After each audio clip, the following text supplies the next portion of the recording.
Welcome to our YouTube channel पिनी talkies. आपका मेजबान उमैद आपके साथ। जी हाँ, आपको बताते चलें कि इंडिया के साबिक प्लेयर रॉबिन उथापा सामने आए हैं और गौतम गंभीर साहब की लीडरशिप स्किल के हवाले से बड़ी बोल्ड प्रेडिक्शंस कर दी हैं। जी हाँ, आपको बताता चलूं कि श्रीलंका के खिलाफ भारत जो 2-0 से जो ओडीआई सीरीज हारा था, तो गौतम गंभीर के ऊपर काफी इस हवाले से तनकीद हुई है। तो आपको बताता चलूं कि इंडिया के साबिक प्लेयर रॉबिन उथापा सामने आए हैं और आपको बताऊं कि गौतम गंभीर में उन्होंने जो खजाना ढूंढा है, जी हाँ, उसके हवाले से आपके साथ डिस्कस करेंगे। साथ ही साथ इंडिया के एक साबिक प्लेयर सामने आए हैं, आकाश चोपड़ा। कहते हैं कि इंडिया के सिलेक्टर्स ने शायद इस बात का तहैया कर लिया है, इस बात का यकीन कर लिया है कि सूर्या कुमार यादव सिर्फ और सिर्फ T20 का प्लेयर है। अब इसकी ओडीआई और टेस्ट के अंदर कोई जगह नहीं बनती। जी हाँ, इन तमाम चीजों को आपके साथ डिस्कस करेंगे।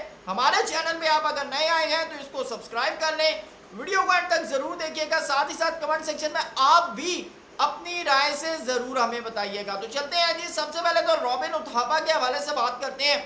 रॉबिन उथापा सामने आएंगे, कहते हैं कि गौतम गंभीर जिस नेचर का बंदा है, वो जिस तरह की उसकी डिसीजन मेकिंग है, इंडिया के तमाम प्लेयर अपने आप को आने वाले फ्यूचर के अंदर 100% सिक्योर समझेंगे। साथ ही साथ उन्होंने कहा कि ये जो 2-0 से सीरीज आ रहा है ना इंडिया, इसमें कोई बड़ी बात नहीं है। आपने अगर गौतम गंभीर का जादू देखना है ना, तो आने वाली आगे टेस्ट सीरीज के अंदर आपको नजर आएगा। और साथ ही साथ चैंपियंस ट्रॉफी 2025 में उन्होंने कहा कि गौतम गंभीर ने जब एज अ प्लेयर खेला, कमाल खेला, एज अ कप्तान खेला, कमाल खेला, जब कोचिंग की कलकत्ता नाइट राइडर की, तो आईपीएल की विनर टीम आपके सामने है। साथ ही साथ उन्होंने कहा कि गौतम गंभीर का जो माइंड लेवल है ना, वो बोल्ड प्रेडिक्शन, बोल्ड डिसीजंस करता है। ठीक है, वो ये जो है डिफेंसिव क्रिकेट नहीं खेलता, वो अग्रेसिव क्रिकेट खेलता है, अग्रेसिव डिसीजन करता है। तो जो लोग गौतम गंभीर के ऊपर तनकीद कर रहे हैं या उनके ऊपर स्लैम कर रहे हैं कि देखें जी गौतम गंभीर ने ये कर दिया, तो उन्होंने कहा अभी सब्र करें, रुको जरा, सब्र करो, गौतम को अभी आगे चलने दो। टेस्ट सीरीज के अंदर तुम्हें बड़ी चीजें नजर आ जाएंगी, जो क्या कहते हैं बांग्लादेश के खिलाफ खेलनी है, ऑस्ट्रेलिया के खिलाफ खेलनी है, लगभग 10 टेस्ट सीरीज खेलनी है। और उसके बाद आपने चैंपियंस ट्रॉफी जब आप खेलेंगे तो आपको गौतम गंभीर का मैजिक नजर आ जाएगा, ये आपको बता दूं।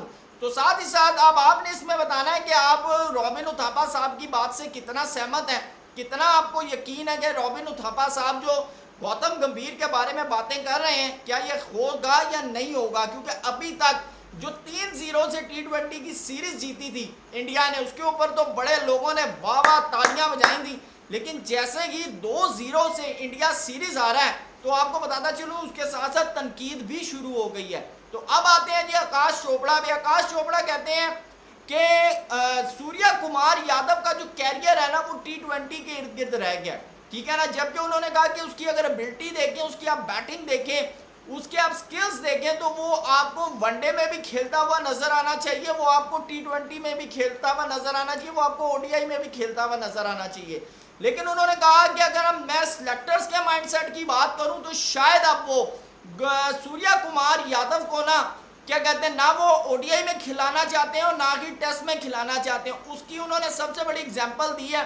उन्होंने कहा ये जो सितंबर में बांग्लादेश के खिलाफ जो सीरीज होने वाली है ना टेस्ट की इंडिया की, आप देख लीजिएगा उस स्क्वाड का हिस्सा सूर्या कुमार यादव नहीं होंगे। जबकि उन्होंने कहा कि मेरा अगर पर्सनल आप ओपिनियन मांगे तो सूर्या कुमार यादव को उस टीम का हिस्सा होना चाहिए। सूर्या कुमार यादव को इंडिया को टेस्ट भी खिलाना चाहिए, ओडीआई भी खिलाना चाहिए और T20 भी खिलाना चाहिए। क्योंकि सूर्या कुमार यादव जैसा जो प्लेयर है ना, वो आपको तीनों फॉर्मेट में कुछ ना कुछ करके जरूर दे सकता है। लेकिन उन्होंने कहा कि सिलेक्टर्स क्यों ये चीज नहीं कर रहे, मुझे ये समझ नहीं आ रही।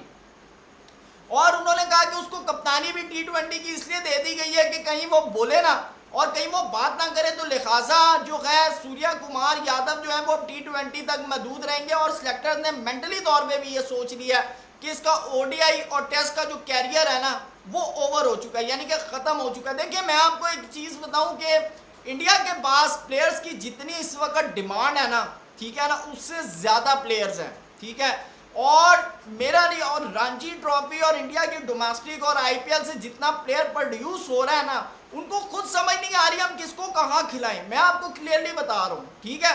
और ऐसे जो मेन प्लेयर हैं जिसके अंदर जडेजा हो गए, अश्विन हो गए, रोहित शर्मा हो गए, विराट कोहली हो गए, बुमराह हो गए, शामी हो गए, ये इस वक्त ऐसी टॉप क्लास की यानी कि क्रीम है ना इंडिया की, कि इसके बगैर इंडिया कोई भी मैच जो है वो नहीं खेल सकता, ये मैं आपको बता दूं, ठीक है। ये आप देख लेंगे ओडीआई के अंदर जसप्रीत बुमराह नहीं थे तो और शामी नहीं थे तो इंडिया को कितना बड़ा नुकसान उठाना पड़ा, ये आप माने, ठीक है। जो इंडिया के प्लेयर T20 3-0 से जीते हैं, मैं आपको ये बताऊं कि इसके अंदर आईपीएल का बहुत बड़ा कमाल है, आईपीएल का बहुत बड़ा कमाल है। वो जितना यंगस्टर था वो सारी आईपीएल की क्रीम थी, जिसकी वजह से इंडिया को बेनिफिट हुआ है। तो बहरहाल आप भी अपनी राय से हमें जरूर आगाह कीजिएगा। Thank you so much, Allah Hafiz.